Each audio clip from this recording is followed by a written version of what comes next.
Hello, I'm Ann Gritch, and I'm delighted to welcome you to this segment of the oral history of the Diocese of San Jose.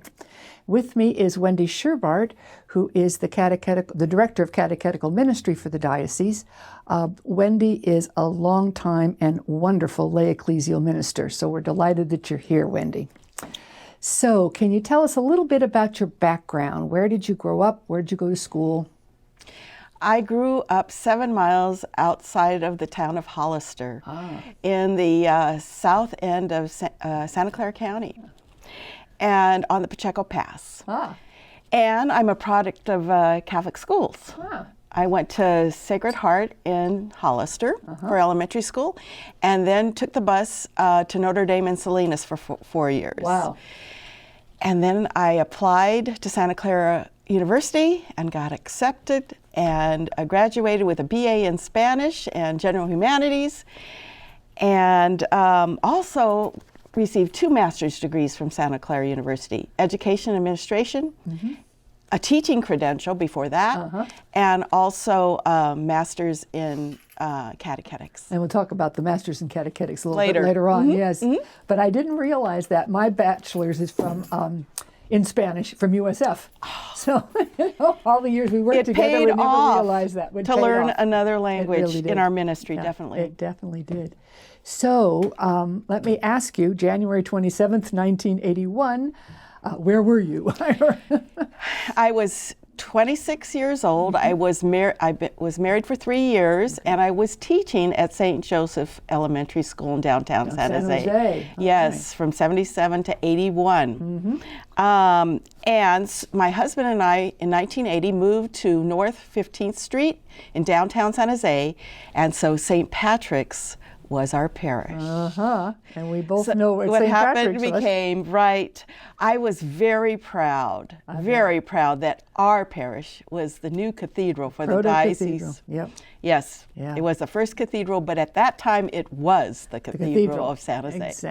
Exactly. So you were excited that about our becoming a diocese. Yes, very proud and very excited. But it wasn't until I began working at St. Patrick's that I realized what it meant to be a cathedral. Can you talk a little bit about that? Yes. I just remember the long procession of priests for the annual Chrism Mass. And I remember the numerous bishop ceremonials there. Bishop Dumaine was there often, and he would come and have dinner with us as a staff. All the newly ordained priests were also sent to St. Patrick's as a cathedral to get experience of working at a cathedral. We had a wonderful staff at that time. I worked under 4 pastors while I was there. Wow. Father Larry Largenti hired me, and at that time he had dissolved all of catechetical ministry. I was hired as a coordinator for catechetical ministry. He had dissolved what was there, and he wanted to start from scratch. That sounds like Father Larry. Larry Largenti, yes. So he wanted to start with early childhood catechetical ministry, and we used a Montessori approach. Oh, wow, which is very new. Very new. Playways to God with Sister Josetta Walsh and Chris Goodrich. All right. And so they had that approach, and we brought it there. Mary Faye Zank was a parishioner, and she heard about it at the preschool she saw her daughter to, up at Casa Maria in Los Gatos, and she wanted it for our parish. So I led this. Don't you think, Wendy, that's just typical, though, of our diocese? New things, Yes. Let's try it. Let's try it. And it was wonderful, and I learned so much about proper catechesis. Set up the environment for learning and let them play, let them learn whatever attracts them. And that was a great way for me to enter into catechetics. And then, of course, Father Larry said, oh, by the way, can you lead the sacramental preparation also? And I said, yes. So I started at 10 hours a week because I was a new mother, or I was soon to be a new mother. within 9 months. So I was probably pregnant when I was hired. So it was a wonderful time. Father Larry and then Father Merv Sullivan. I was with Father Larry maybe 5 years as my pastor. And then Merv Sullivan, who was excellent with teaching us how to plan meetings, do goals and objectives, very good with vision. That's when I came to the diocese, was 87. You were already there at St. Patrick's, and Merv Sullivan was the pastor then. Yes. And he was instrumental in my ability to vision and plan and strategic planning. He taught us how to do it and how to lead meetings. I think he took us to Parish 88. That was the church. Yes. He took us he did really wonderful things for us. And after that, wonderful pastor, Father Justin Sidwatsky. That's right. Who he would cook for us and we would eat together. Linda Diamante was the director of liturgy that whole time. Donna Rader, who later was a receptionist at the diocese when I got to the diocese. Gloria Ranella was a wonderful parish secretary, and Sister Jolene Smits and Yvonne Gomez were principals of St. Patrick's School. My children went to school there. There was a wonderful Latino couple there who were the Santa Maria. The Santa Marias, Ruth and Rory. Yes, Santa Maria. They were wonderful. And that was one of the highlights of St. Patrick at that time. There was a wonderful collaboration between the Anglo and Hispanic communities. We were family there together. And Jim and Debbie Del Baggio Debbie was working at the school, and Jim, they were wonderful parishioners, supported the parish very much. It was a great, and Mike Cavera was there as the RCIA coordinator. I remember when Mike came, yes. So it was fun. And our choir director was Sister Rita Claire Dorner, and she and Sister Anne Marie Mongovan were the directors of the pastoral ministry program. Well, the founders of it at Santa Clara University. And I was invited and encouraged to pursue my master's after I was coordinating catechetics, so they said, now you need the proper training for it. So you were one of the first then in that graduate program? Because it was fairly new. Yes, it was fairly new. My husband, John, who had been teaching at Bellarmine, had been invited to join the program in spirituality a couple years before I did. But then I joined him, and we were one of 3 or 4 couples going through the program together in the beginning. Jim and Ellie Collins from St. Victor's. Ellie was St. Victor's, and then she became a teacher at Notre Dame. And there was some other couples that at this time, And some of our clergy were also. Yes, Father Jose Rubio was a classmate of mine. Yeah. I know Father George Aranja finished, and Father Norman Segovia. Yes, I remember Father Norman in there. And also a Vietnamese priest. He became, not Lu Vu. Was it Lu Vu? No, Father, was it Peter Luc the Fan? Possibly. I think it might have been Father Peter. So that was a great connection for me. And as time went on, I was at St. Patrick's for 11 years. Was it 11 years? From 1983 to 1994. It became increasingly Vietnamese. And right before, I remember the Vietnamese dissidents protesting their desire for a Vietnamese national parish, and that was quite a time. It was a challenging time. Challenging time would be for, yes. And then Father Reverend Joseph Van Tu became the pastor. But at that time, my family moved to Morgan Hill. We lived in downtown San Jose. So in the fall of 1994, I moved to St. Catherine's. And I know who your pastor was. Tell us about Monsignor Gene Boyle. Oh my goodness, Father Gene Boyle. He's one of the priests that really touched my heart. he was retired and was asked to come to St. Catherine's at that time to take over the parish community. And he was so gracious to say yes to the Bishop Domain. And I remember that he relished the job. It just brought life to him. He loved every minute. And what he did for us is he built team, because I was new, but then the other staff had gone through challenges right before he came, and it kind of pulled, the morale was not the best. And what Father Boyle did was he built a team where we could laugh again and know each other. He did one-on-ones. We had I remember a parish retreat, and he asked us to meet with each other one-on-one, and we just spent time in a wonderful relational conversation with each. And that was the way we did the staff retreat. And then he also invited his friend Terry Icino to lead us in a staff retreat. And I remember she came with a bright orange shirt, and it said, "Obey me." I know that shirt, yes. and I just thought, great, a woman just being strong and knowing who she is, and yeah, that was her role for that time. And people did obey. And people, yes, it was. Yeah, she kept us in order for that. But it was a great team building experience. And he built a family. At the time, I had the lasting relationships I have with priests, Father John Pettico, Father Rick Radoni. They were all part of the staff at the time. And then Rosemary Peoples and Judith Seahaver, they're my closest friends today. So what Father Boyle began, it was cement for us. He built a family among us, and we appreciate each other.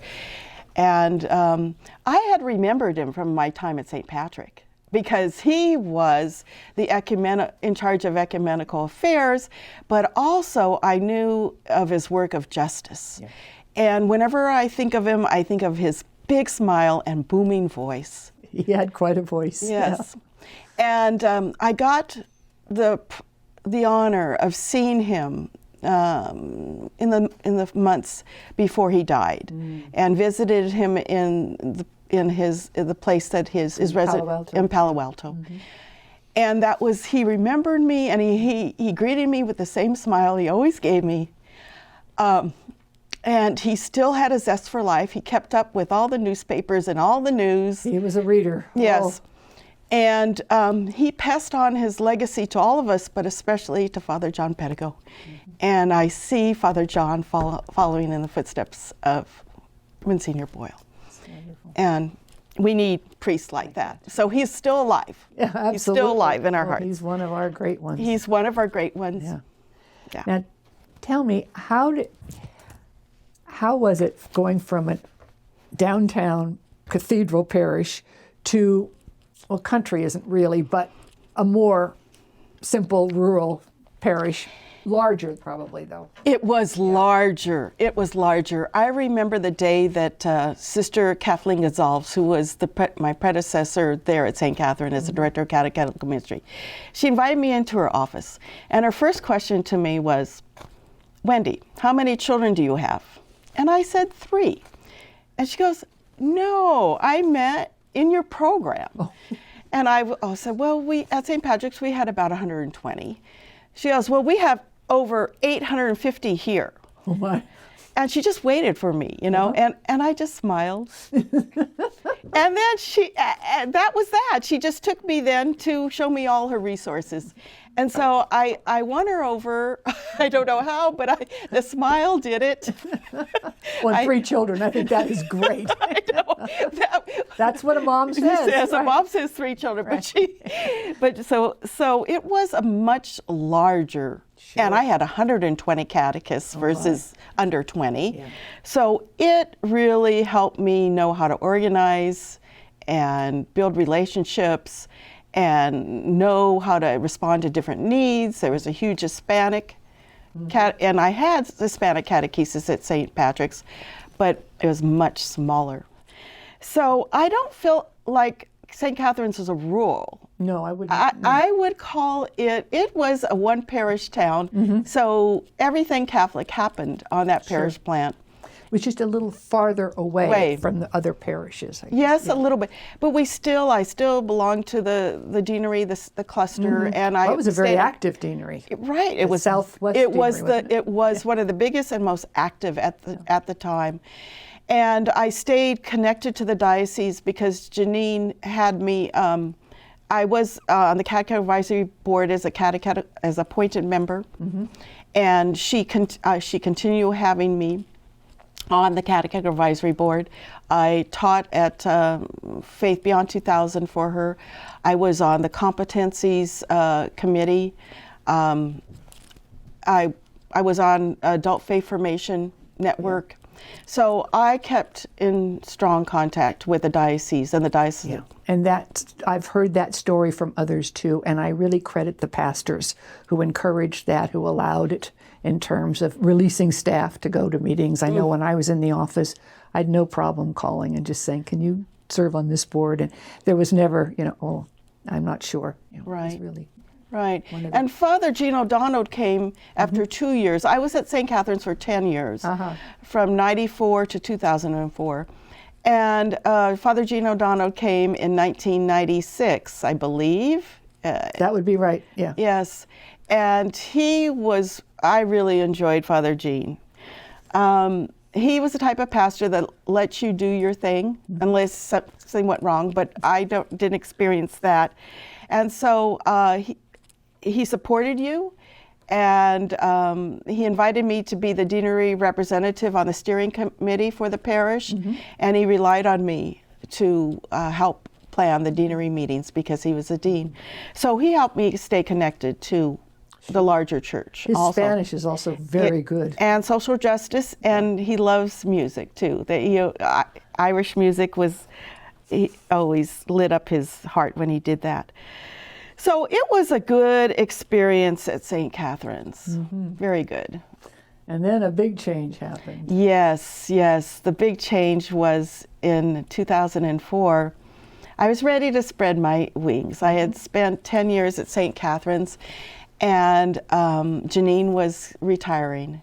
And I had a feeling that she was mentoring me.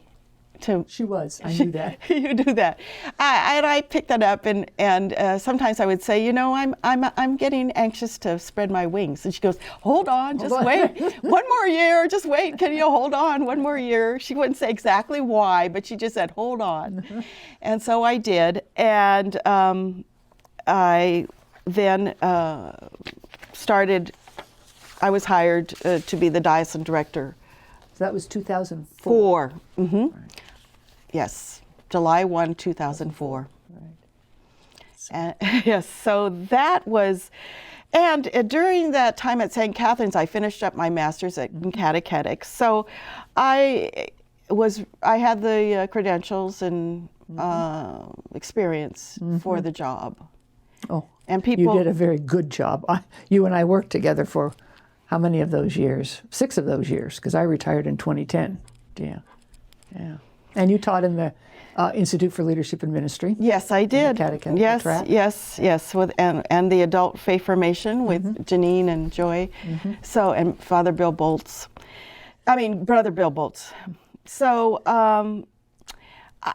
I really want to say something about Santa Clara University and being part of that pastoral ministry graduate program for pastoral ministry, because these 2 women, Sister Rita Claire Dorner and Sister Anne Marie, go and shape me to be the catechetical leader I am today, as well as Janine. She's always been my mentor. But what Anne Marie told me about the image of a catechist of being a lover, to show Christ's love to the people that you are sharing the good news with. And you'll have, so that's a wonderful image. It is. It's, yes. And Sister Rita Claire taught me a lot about the importance of not getting discouraged being a woman in the church. she said, I remember she said this one sentence, and it just supported me through the challenging times when I felt I was hitting the glass ceiling. She said, "I love this church, and I'm not going to leave it for the men. It's my church too. Clear. Yeah. It's my church too." You know, so it just summed it up. So Santa Clara was a formative element in your ministry. And it has been, you know, starting with undergrad, and it continued to be. And one of the lovely things is the relationship that the diocese has with the university. Yes. It's unusual. In many dioceses, there is more of a, and for us, there's just this wonderful cooperation, and frankly, we enjoy each other. We do. Yeah. And I remember some of the highlights of my time at the diocese were what Santa Clara did for our continuing education. Remember the ecclesia quorums? Yes. Oh my goodness. That was amazing. And then there was a justice symposium that was put on, and numerous trainings that they continually supported our diocese with partners in ministry. We really definitely were partners, yeah. It was an equal partnership. It really was quite wonderful. And continues. Right, Yeah. right. And a lot of the directors who are in the parishes have gone through the master's programs, the best ones. Best ones. The best ones have all gone through, yes. And I encouraging, in fact, the one, the current director from St. Catherine's is Rose Puckenmeager is at Santa Clara. Oh, good. Oh, that's wonderful. Getting her catechetics degree. So it's nice to see people following in my footsteps, you know? Yes, exactly. Yeah. That feels really good. It really does. You know, when we're talking about the church and the broader church, in 2005, the bishops came out with Co-workers in the Vineyard of the Lord. And you remember that was just an amazing document. Talking about lay ecclesial ministry was the first time that there was even a label put on folks like you and me. And I remember you and several others, talk to me about that, remind me. Yes, toward the end of my time at St. Catherine's, I started attending the Pastoral Associates meetings. And I loved it. Even though I wasn't a pastoral associate, I just loved the broad perspective that they talked about of church. And these are from all the different parishes. Yes, Yeah. yes, there's about 12 pastoral associates.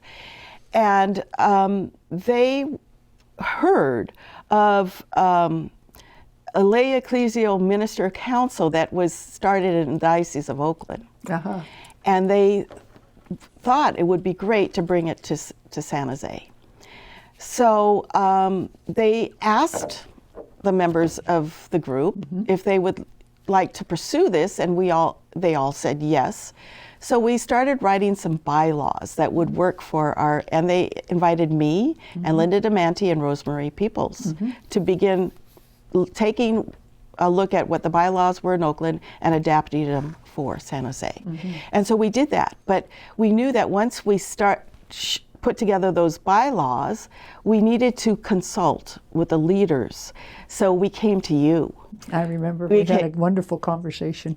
And we came to Janine, and we came to Sister Ana Marie Pineda, who was a director of the Pastoral Ministries program. And I remember meeting her at Santa Clara about it too, because this was about the laity, and we needed to consult with the lay top leaders to see if this is something that we could put forward.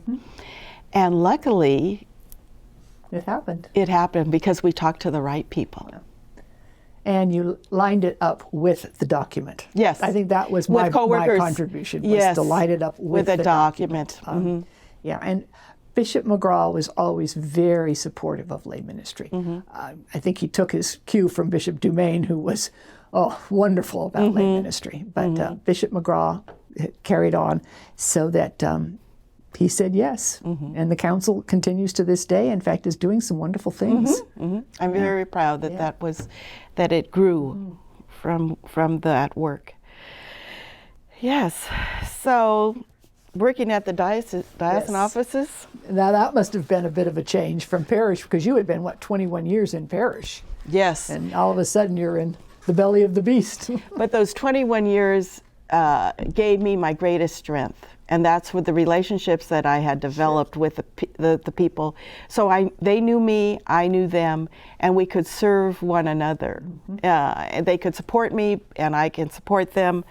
So, and the experience that I had. And Janine, she continued to mentor me. So I was never alone in the path, in the transition. And yes, as time went on, I needed to call her less. Yep. But she's still helping me evaluate Master Catechists. In fact, we have one Thursday night. It's our last one. I said, let's go out in a big bang together. Good. You know, let's end as we started together. Oh, that's wonderful. That's wonderful. It is wonderful. So I really have enjoyed Now, Terry that. Iacino was the director Yes. when you were, when she hired She was, you. Okay. and she was a great person to have in the beginning because she could watch out for us. She was like a hen with her chicks. And she really went to bat. If we needed money, she would go straight to the bishop. I need money for this, and we would get it. You know, she was really our advocate. Kept us together, unified. So it was a really wonderful experience to have Terry as our director. Yeah, the Episcopal director was her. Right. Now, what were some of the things that you did? What's some of the things I did? Well, some of the main things I did was the challenge of, at that time, what the challenge was that we're focusing on children catechesis and sacramental prep. And I knew from our hearts were burning and teaching adult faith formation, the importance of adult faith formation at the Institute for Leadership and Ministry, that we needed to shift that focus to the adult, to put it in the center. So I've worked really very diligently with our Catechetical Advisory Board to move adults as a focus. And I believe everyone now understands the need, and they have embraced it. Now what needs to be done is to actually put in the steps of shifting. And that will take some time, but until you have everybody embracing it, then you can't make that shift. So focusing on adult faith formation is one of the things. The other is an evangelizing catechesis. So you have to use that model that Jesus did on the road to Emmaus. Yep. And to really start with the people and their needs rather than the content, the teachings of the church. If you start with the people and their joys and their challenges and their hopes and their fears, then share what the church has to say about it. That's where the beginning point of catechesis has to be. Has to be relational, and I've put out that message, and I believe it's much stronger. I've also have not used the term. In fact, I don't even like to say it now. The three-letter term CCD. In my whole 14 years, I did not use that term, and I see it totally dying out. I don't hear it at all. Hardly, but it was very prevalent. Oh, confraternity of Christian doctrine. That's right. And catechesis is so much more than that. Another thing I believe that I did was to be inclusive. So we started a Friends in Faith committee that looked at how to serve the needs of those with disabilities for catechesis, but just to include them in liturgy, to make our parishes accessible. And we have a strong ASL Mass and at the cathedral, we have a sign language interpreted masses in Spanish, and I supported that happening. I was also thinking about just some of the grand events. I was thinking about the Pius X dinners. Father Terry Sullivan was with us and talked about the fact that the Pius X dinners originated in San Jose, and how proud he is, how it's just kept up and grown, and it's always a wonderful. In fact, you just finished Yes. Yes. Yes. Yeah. Yes. That is very important to recognize people's vocation. And everybody is so happy at it. It's just a really joyful It's occasion. a very joyful Yeah. occasion. Right. And then the Faith Formation Conference. That was my next remembrance. The Yes. Faith Formation Conference, to me, Huge, just wonderful. our church will last if it learns to collaborate, you know, and or if it collaborates, collaboration is the key. And so I believe the Faith Formation Conference is a model how dioceses can collaborate to serve the ongoing faith formation of its people, its ministers and its people. So we have 2,500 people that come to that, and that's wonderful. and it's one of the few in the nation, you know. And there's an energy. Yeah, about there's it. an energy and about it. wonderful speakers. Yes, and I'm so happy it's continuing under the new name Santa Clara Faith Formation Conference. That is. So I'm very excited about what's to come in that. That is wonderful. Now you're going to be retiring in a couple of weeks. Yes. After you catch your breath, what do you see yourself doing? Oh, I see myself just walking that path and recognizing where Christ is calling me to respond to the needs of others and to use the gifts and skills and my passions to respond. I also see time to spend more with my 87-year-old mother, because time is not what she has a lot of. We don't know, but you can't count on it. Time. Yep. It's time to spend time. And my children are coming home, and who knows what grandchildren in the future, maybe. I can't count on it, but one never knows. One never knows. And just continuing the path with my husband, because our sacrament of marriage is my main role in life. But you're parishioners still at St. Catherine. And we're parishioners at St. Catherine. And definitely I will respond to any call that they might. Not any, but the ones that selectively. Speak to my passion or skill.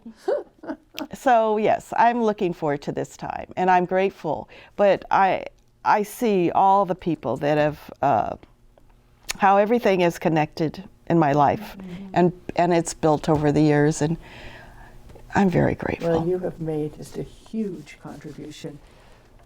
If you had a crystal ball, what would you say are the challenges and the possibilities for catechetical ministry in the diocese, let's say in the next 10, 15 years?